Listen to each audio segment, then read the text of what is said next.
Rati Keli. It's a play. Keli means play. They play, love sports. They say sometimes love sports.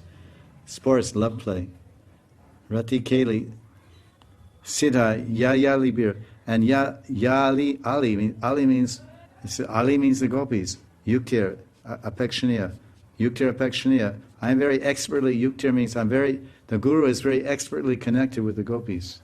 So the Guru is connected, Yuktir, the Guru is connected with the Alivis, and Tatra Adi Daksha, he's very expert in helping them and assisting them. So we take this verse, Chaturvidha Sri Bhagavat Prasad.